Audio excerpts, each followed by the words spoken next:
Hello friends, GK गुरुजी अड्डा पे आप सभी का हार्दिक स्वागत है। प्यारे साथियों, आज हम लोग प्राचीन भारतीय इतिहास का अध्ययन करने वाले हैं।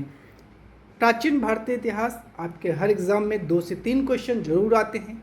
चाहे BPSC, UPSC, UPPCS, other state exam आप तैयारी कर रहे हैं तो ये आपके लिए बहुत इम्पॉर्टेंट सेशन होने वाला है। सबसे पहले हम लोग इस स्रोत में चर्चा करने वाले हैं। स्रोत, ये जो स्रोत हैं यहाँ से आपके 2 से 3 नंबर के प्रश्न एग्जाम में बहुत आराम से बन जाते हैं। याद रखिएगा, स्रोत को 2 भागों में बांटा गया। एक तो है साहित्यिक साक्ष्य और एक है आपका अभिलेखीय साक्ष्य। साहित्यिक साक्ष्य सबसे पहले हम लोग पढ़ेंगे। साहित्यिक साक्ष्य को 3 भागों में बांटा गया है। धार्मिक साहित्य, दूसरा आपका लौकिक साहित्य और तीसरा है विदेशी यात्रियों का विवरण। तो आज हम लोग धार्मिक और लौकिक साहित्य की चर्चा आपसे करेंगे। आगे चलते हैं तो आपका जो ये धार्मिक साहित्य है साथियों, इसको 3 भागों में बांटा गया है। ब्राह्मण साहित्य, बौद्ध साहित्य और जैन साहित्य। इसको 3 भागों में डिवाइड किया गया है। उसके बाद आता है ब्राह्मण साहित्य, इसको 2 भागों में बांटा गया है, वैदिक साहित्य और वैदिकोत्तर साहित्य। याद रखिएगा, वैदिक साहित्य को 4 भागों में, इसको कितने भागों में? 4 भागों में बांटा गया है। वैदिकोत्तर साहित्य को 3 भागों में बांटा गया है। वेदांग, जिसे कहा जाता है वेदों का ही एक भाग है। धर्मशास्त्र 2 हैं, धर्मसूत्र और स्मृतियाँ, और महाकाव्य 2 हैं, रामायण और महाभारत। इसको हम लोग बाद में पढ़ेंगे। और इसके पहले आपका आता है पॉइंट, जिसे आप लोग वैदिक साहित्य कहते हैं। 4 भागों में ये डिवाइड किया गया है। पहला है वेद या वैदिक संहिता, दूसरा है ब्राह्मण ग्रंथ, ये गद्य में है। लेकिन याद रखिएगा, एक अपवाद भी इसमें आपको देखने को मिलता है। ठीक है, चलिए। आरण्यक, ये जंगल में लिखे गए हैं, और उपनिषद, इन्हें कहा जाता है वेदांत, अर्थात इन्हें वेदों का जो अंत है उसे ही उपनिषद कहा जाता है। जो कहीं नहीं है वो आपको उपनिषदों में मिल जाता है, याद रखिएगा। ठीक है, चलिए। अब हम लोग सबसे पहले बात करते हैं वैदिक साहित्य की। जी हाँ दोस्तों, वैदिक साहित्य को 4 भागों में बांटा गया। वेद, और वेदों को संहिता कहा जाता है, ये आपको याद रखना है। नंबर 2 पर ब्राह्मण ग्रंथ, 3 पर आरण्यक और चौथे पर उपनिषद। आपसे पूछा था जंगल में किसकी रचना हुई, तो आरण्यक, जो आरण्यक है वो जंगल में लिखे गए हैं। आप सभी को याद रखना है। जो वेद हैं आपको याद रखना है, इनको 4 भागों में बांटा गया है। ऋग्वेद, यजुर्वेद, सामवेद, अथर्ववेद। और आप लोग ये जानते रहिएगा प्यारे साथियों, ये जो है आपका ऋग्वेद, यजुर्वेद और सामवेद, इनको मिलाकर के वेद त्रयी कहा जाता है। वेद त्रयी में कौन सा नहीं शामिल है, आपसे पूछा जाता है कौन सा नहीं जुड़ा है, तो याद रखिएगा जो अथर्ववेद है वो वेद त्रयी से नहीं जुड़ा है। प्यारे साथियों, हम लोग चर्चा करने वाले हैं ऋग्वेद की। और ऋग्वेद से कौन कौन से प्रश्न बन सकते हैं, अभी हम लोग सिर्फ स्रोत पढ़ रहे हैं। इसके बाद इसकी डिटेल की चर्चा हम लोग आगे से स्टार्ट करेंगे। पाषाण काल से हम आपको डिटेल में कंप्लीट चर्चा करने वाले हैं। लेकिन पहले स्रोत को अच्छे से समझ लेते हैं। स्रोत से 2 से 4 नंबर का क्वेश्चन आपके हर एग्ज़ाम में आता है। सबसे प्राचीन वेद कौन सा है? ऋग्वेद है। इसमें 10 मंडल हैं, याद रखिएगा। 2 से 7 तक आपके वंश मंडल हैं जो प्राचीनतम हैं, अर्थात 2 से लेकर 7 तक ये सबसे आपके क्या हैं? प्राचीन हैं। तो जो बचा वो नवीन, 1, ये 2 कटा हुआ है, 1, 8, 9 और 10, ये आपके नवीन मंडल हैं क्योंकि इनको बाद में जोड़ा गया है। आपसे पूछा जाए ऋग्वेद की शाखाएं कितनी हैं प्यारे, तो याद रखिएगा 21 शाखाएं हैं ऋग्वेद की। और पूछा जाए सूक्त कितने हैं, 1017 सूक्त हैं। और अगर आप इसमें परशिष्ट जोड़ देते हैं तो इनकी संख्या 1028, अर्थात परशिष्ट कितने हैं प्यारे, तो 11 परशिष्ट हैं, याद रखिएगा। ठीक है, इन सभी सूक्तों को 1028 जो आपके क्या हो जाते हैं, सूक्त हो जाते हैं परशिष्ट जोड़ने के बाद। ये आपको फाइनल टिक लगाना है एग्ज़ाम में। लेकिन जब आपसे सूक्त पूछेगा तो ये वाला ऑप्शन टिक करिएगा। ठीक है, जो सूक्त हैं इनको डिवाइड किया गया है 3 भाग में, वास्कल, साकल, बालाखिल। वास्कल कितने हैं प्यारे? 56, साकल 1017, बालाखिल 11 हैं। ये आप सभी को याद रखना है प्यारे। बात करते हैं 10 मंडल हैं, और 10 के 10 मंडल आपके लिए इम्पॉर्टेंट है। सबसे पहले याद रखिएगा तीसरा मंडल गायत्री मंत्र का उल्लेख है। किसको, किसका वर्णन है? गायत्री मंत्र का। किसको समर्पित है? सूर्य या इसी को सविता भी इसमें लिखा गया है, सविता को समर्पित है। ठीक है। चौथा मंडल यहाँ याद रख लीजिएगा कृषि है। चौथे में क्या है प्यारे? कृषि है। ठीक है।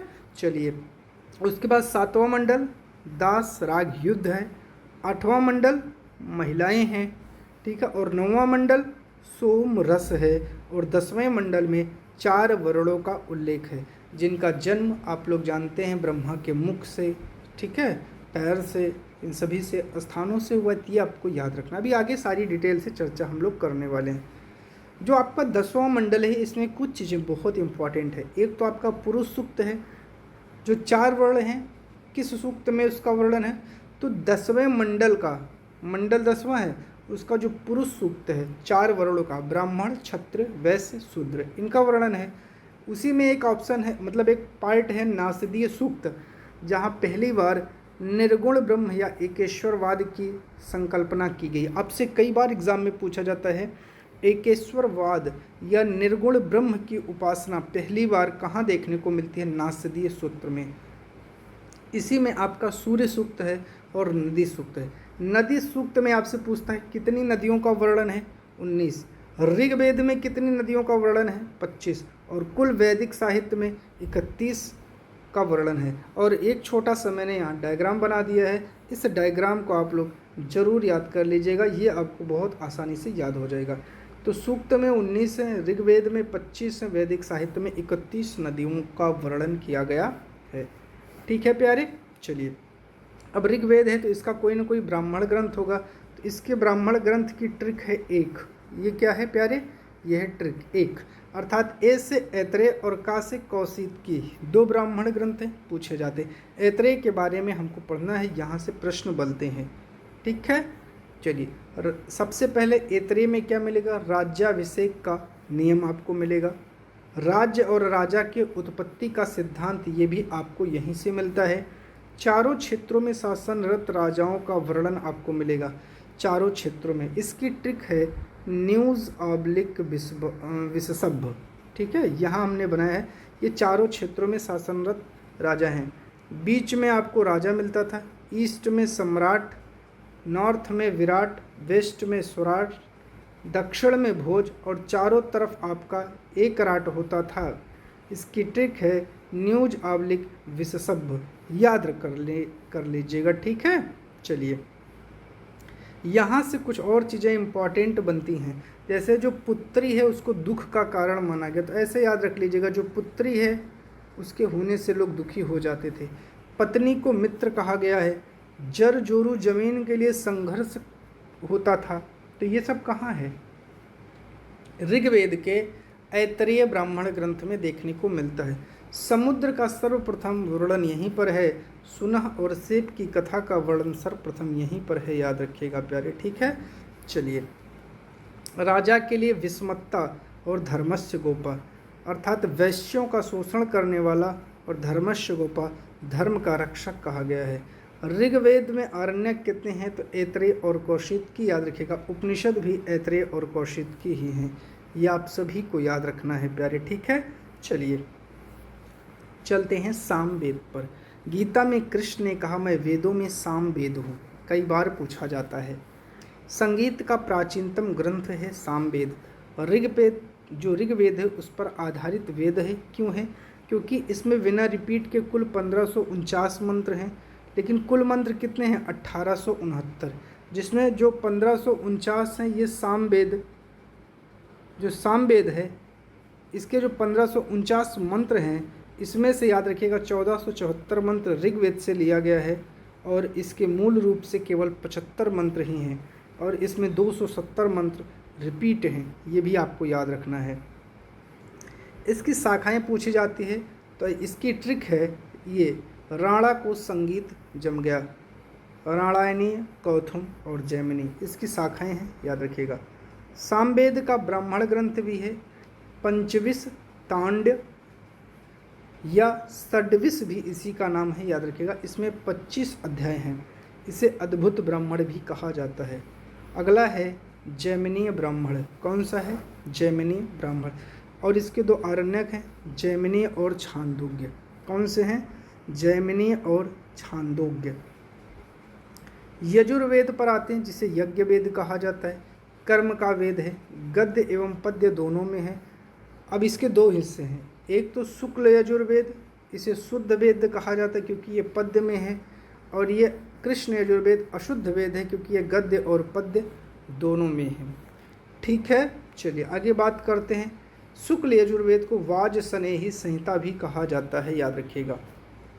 कृष्ण यजुर्वेद को 4 भागों में बांटा गया है, कठ, कपिस्थल, मैत्रायणी, तैत्तिरीय।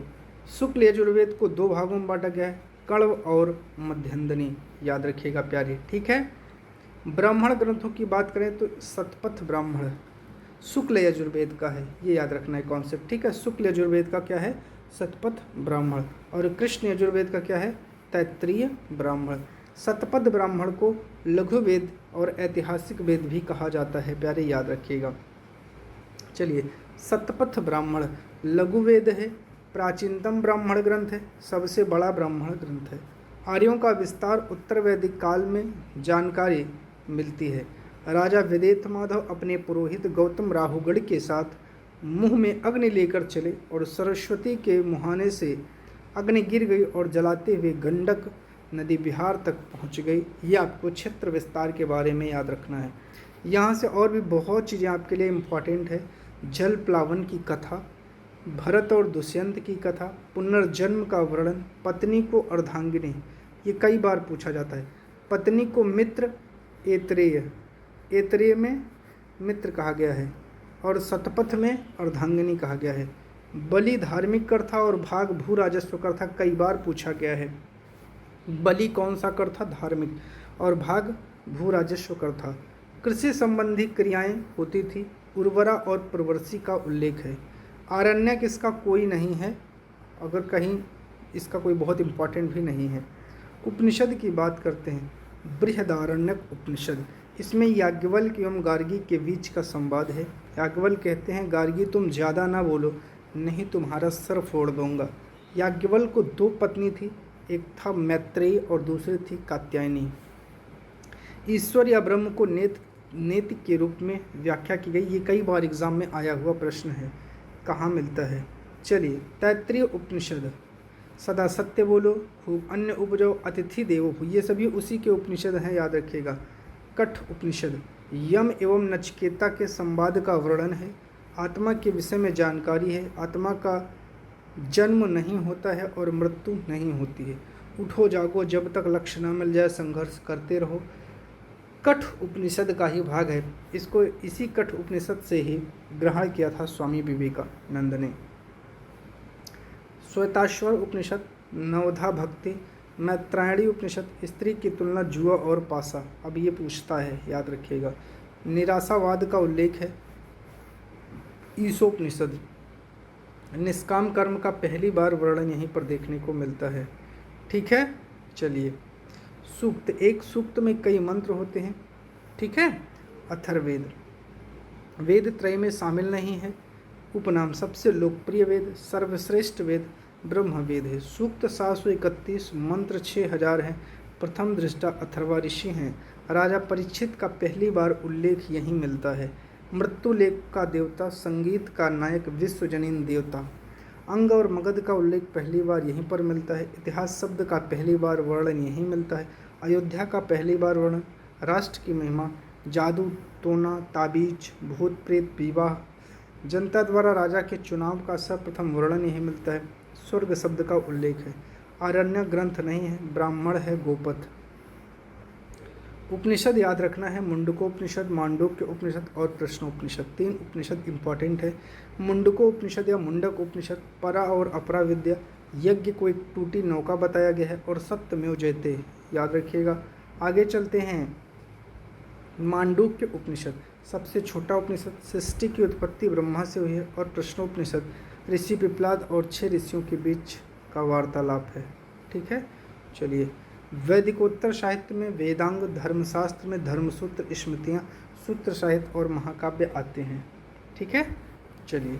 तो प्यारे साथियों, आज के सेशन में बस इतना ही। इसके आगे की चर्चा हम लोग कल के वीडियो में करेंगे।